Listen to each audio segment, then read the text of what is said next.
방랑하는 천사 앙게올로스 질레지우스의 글을 하나 잠깐 읽어드립니다. 한 욕망은 다른 욕망을 꺼뜨린다. 이 세상의 명예와 재물에 기뻐할수록 영원한 것들에 마음을 주지 않게 된다. 반대로 영원한 것들을 고대하면 할수록 이 세상의 것들은 중요하지 않게 된다. 네, 호세아서 마지막 장에 도착을 했습니다. 13주 동안 책망과 저주의 말씀을 들으시느라 고생 많으셨습니다. 오늘 좀 분위기가 좀 다른 것 같죠? 그냥 말씀만 읽어도. 네, 특히 지난주 죽음의 냄새가 가득했던 13장은 매우 살벌했습니다. 위세가 당당하여 높아진 마음을 아침 구슬 사라지는 있으리라. 광풍에 날리는 쭉정이라 굴뚝에서 나는 연기라 비유하면서 인생의 헛됨을 매몰차게 이야기하고, 배부름으로 인하여 교만해진 마음, 하나님을 잊은 마음이 들짐승에 의해 찢겨나가는데 그 사나운 맹수가 안 나오나요? 네. 배부름으로 인하여 교만해진 마음, 하나님을 잊은 마음이 들짐승에 의해서 찢겨나가는데 그 사나운 맹수가 하나님이라 그렇게 매섭게 이야기를 했습니다. 또 우리가 다루지 않은 말씀이었지만 후반부로 가면 모든 것을 다 바짝 말려버리는 황폐한 바람, 동풍을 여호와의 바람이라 그렇게 하였고, 게다가 마지막 절은 하나님을 배반한 자가 받게 되는 벌에 대하여 말씀하여 주시는데 차마 입에 담지 못할 그런 장면으로 13장이 끝났습니다. 이렇게 죽음의 계곡 13장을 지나서 오늘 본문 14장에 이르렀는데 분위기가 완전히 바뀝니다. 네, 들어가 보겠습니다. 14장은 세 단락으로 나누어 볼 수 있습니다. 1절에서 3절, 4절에서 8절, 그리고 마지막 9절입니다. 첫 번째 단락은 부르심과 기도이고, 두 번째 단락은 이에 대한 하나님의 응답입니다. 그리고 조금 독특한 것이 9절인데요.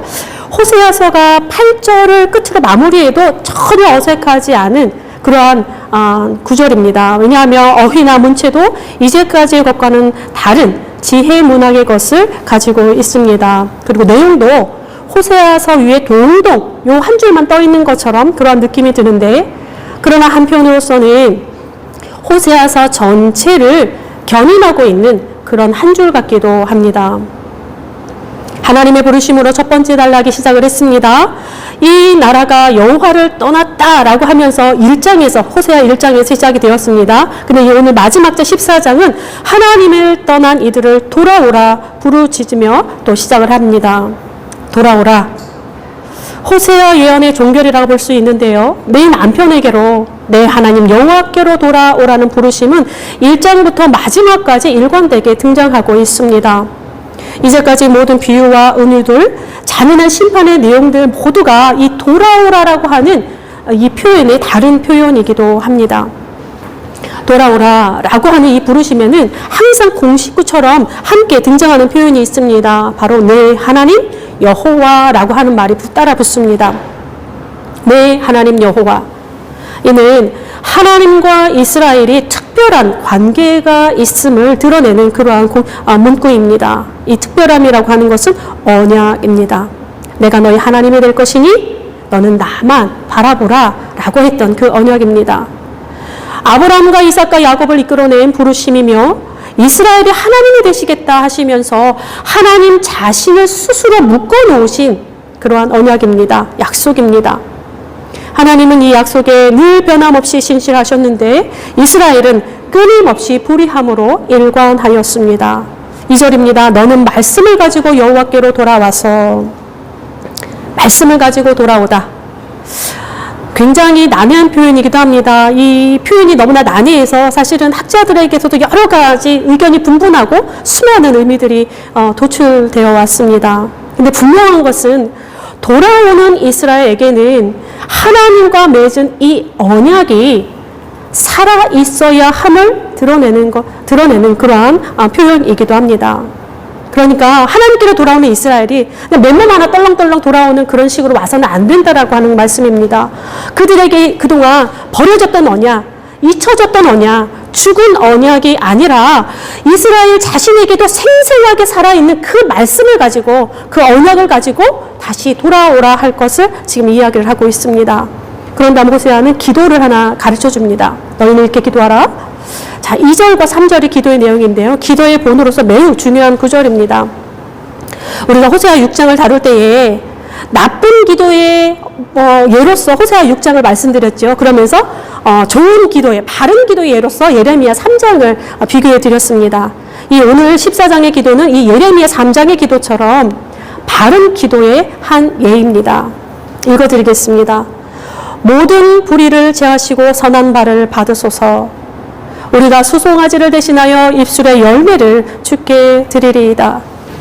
우리가 아수르의 구원을 의지하지 아니하며 말을 타지 아니하며 다시는 우리의 손으로 만든 것을 향하여 너희는 우리의 신이라 하지 아니하오리니 이는 고아가 주로 말미암아 긍휼을 얻음이니이다.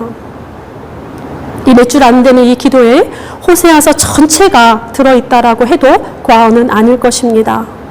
먼저 회개가 나옵니다. 자신들의 불의함을 인정합니다.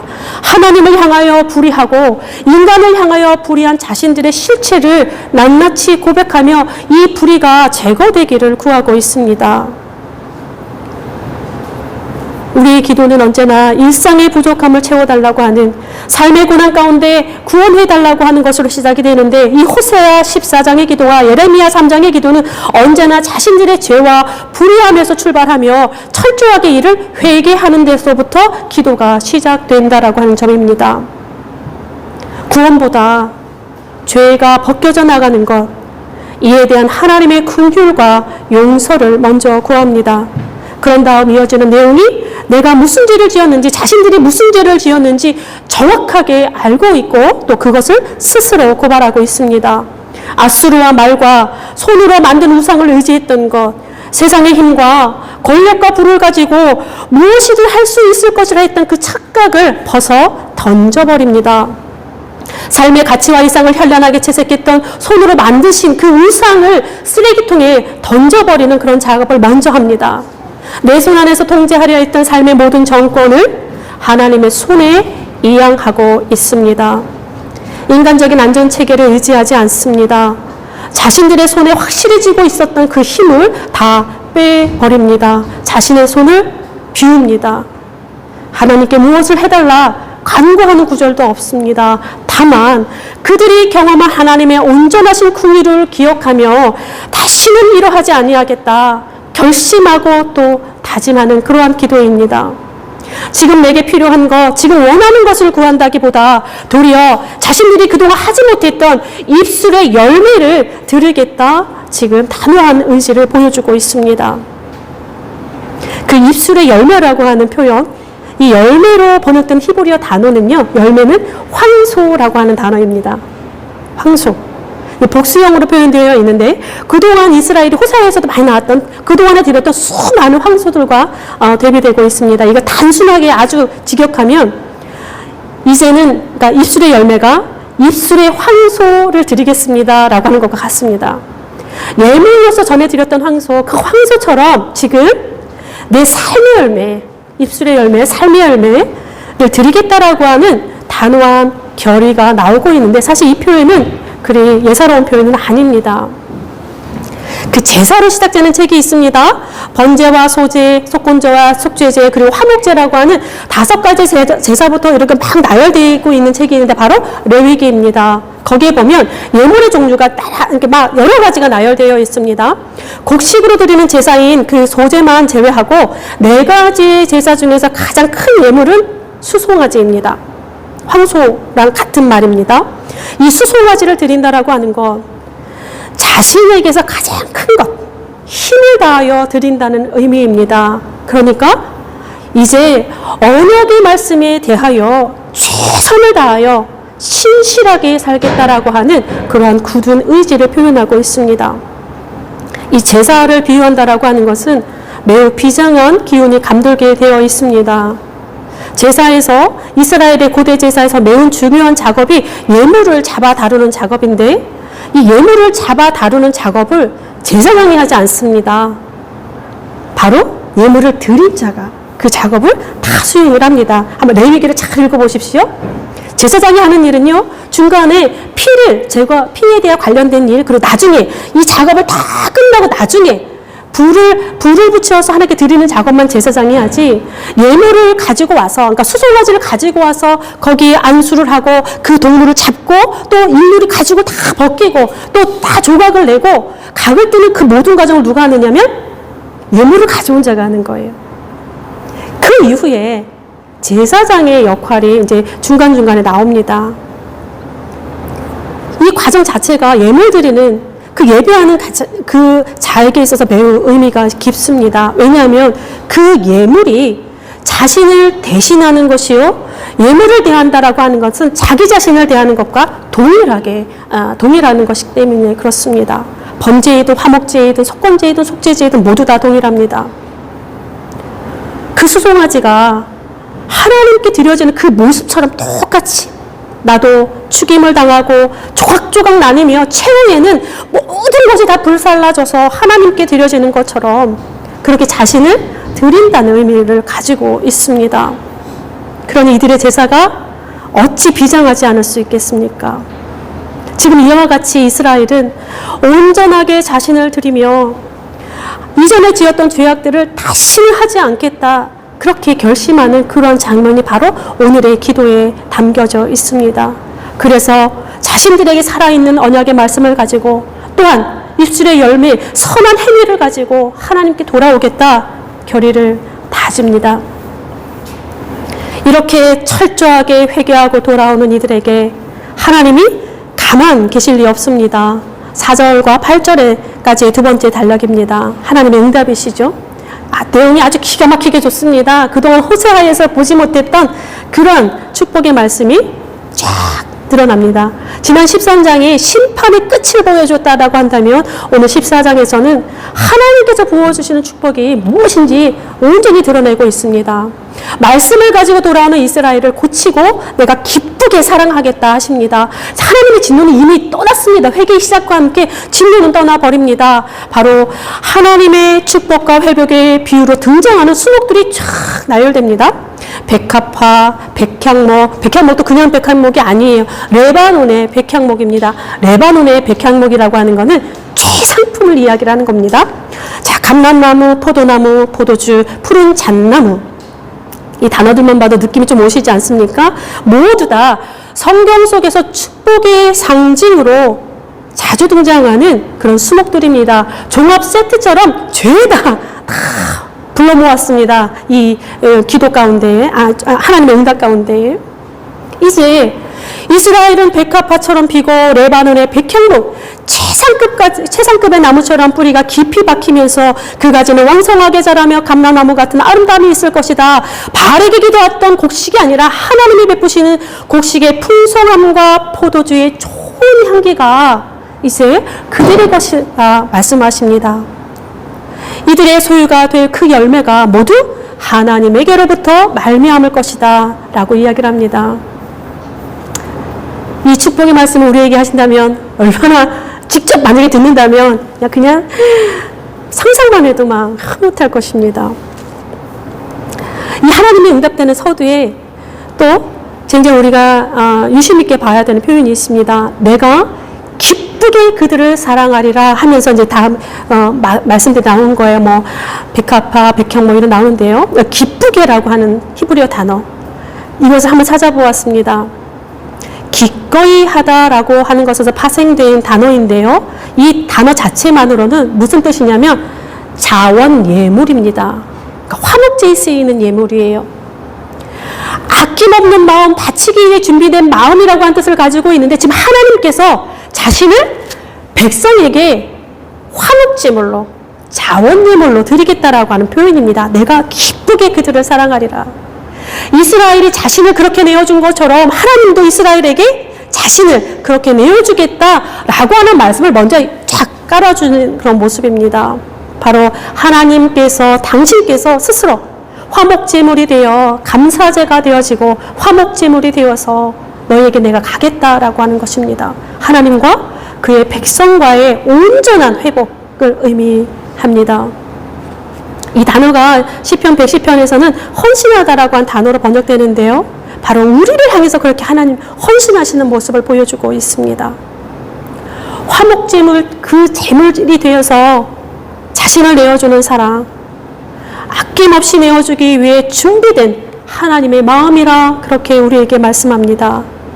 이제 우리는 우리 하나님 여호와께로 돌아오기만 하면 됩니다. 이 사랑이 오늘도 우리를 향해서 돌진하고 있음입니다. 말씀을 가지고 주께 돌아오는 자를 향하여 그 사랑이 우리에게 침투하여 옵니다. 호세아 내내 여호와를 떠난 이스라엘에게 미래가 없음을 그렇게 주지시켰는데 이제 하나님께 돌아온 이스라엘에게는 하나님으로 인한 미래가 보장되어 있음을 지금 이야기를 해줍니다.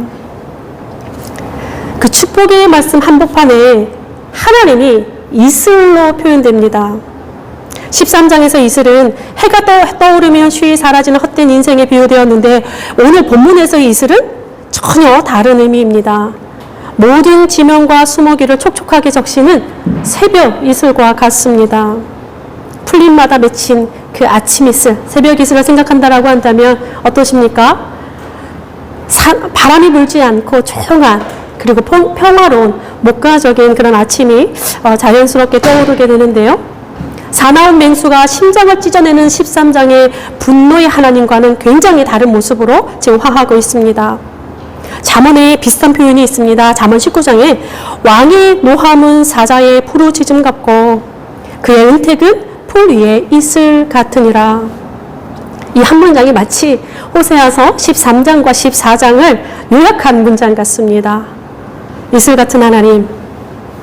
근데 제게는 그동안의 호세아에 표현되신 하나님의 표현에 비해서 좀 약하지 않나라는 생각이 좀 들었습니다.